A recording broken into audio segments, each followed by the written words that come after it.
साल 2019 के दिसंबर महीने की बात है जब रशिया की state defence corporation giant Rostec, जिसके अंडर 700 से ज्यादा छोटी बड़ी रशियन आर्म कंपनीज आती हैं और वहां पर 5 लाख से ज्यादा एम्प्लॉइज काम करते हैं, उसने चाइना के ऊपर इलीगली तरीके से रशियन वेपनरी और मिलिट्री हार्डवेयर कॉपी करने का आरोप लगाया था।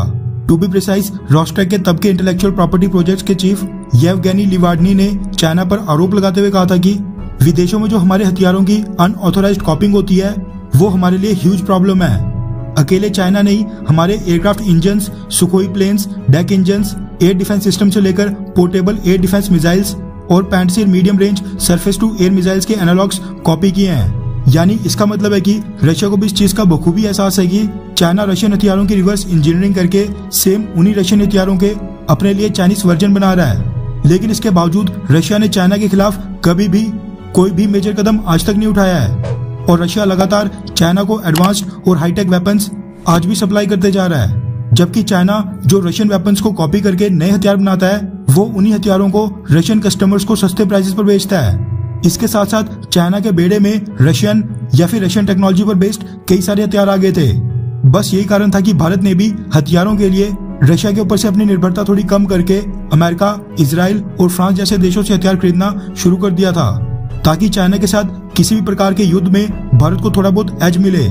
लेकिन दिक्कत यहाँ पर यह आ रही है कि चाइना के खिलाफ भारत का जो ये एज था वो अब धीरे धीरे खत्म हो रहा है। यानी अब चाइना के हाथ वेस्टर्न देशों के हथियारों की भी टेक्नोलॉजी लग रही है, जिसको चाइना रिवर्स इंजीनियरिंग करके अब वेस्टर्न टेक्नोलॉजी पर बेस्ड नए हथियार मैन्युफैक्चर कर रहा है। रेफरेंस के लिए आपकी स्क्रीन पर लाइव हिंदुस्तान के आर्टिकल का स्क्रीनशॉट है, जिसके मुताबिक भारत ने वेस्टर्न देशों को आगाह कर दिया है कि चाइना अब उनकी डिफेंस टेक्नोलॉजीज भी चोरी और कॉपी कर रहा है। दरअसल भारत के नए एयरफोर्स चीफ वी.आर. चौधरी पदभार संभालने के बाद मीडिया के साथ एक प्रेस कॉन्फ्रेंस कर रहे थे। इसी प्रेस कॉन्फ्रेंस में उन्होंने पाकिस्तान और चाइना की बढ़ती नजदीकियों के बारे में अपनी राय रखते हुए कहा कि पाकिस्तान चाइना साझेदारी से ग्लोबल या फिर रीजनल स्तर पर भारत को कोई भी खतरा नहीं है और इसे घबराने की बिल्कुल भी जरूरत नहीं है। उन्होंने कहा कि इंडियन एयरफोर्स चाइनीज एयरफोर्स के ऊपर नजर बनाए बैठी है। चाइना लद्दाख LAC के बिल्कुल पास 3 एयरबेस बना रहा है, लेकिन उसके बावजूद वो ऊंचाई वाले क्षेत्र में किसी भी ऑपरेशन को चलाने के लिए मजबूत स्थिति में बिल्कुल नहीं है। चाइना पाकिस्तान पार्टनरशिप से घबराने की जरूरत नहीं है। चिंता की बात बस वेस्टर्न टेक्नोलॉजी को लेकर है।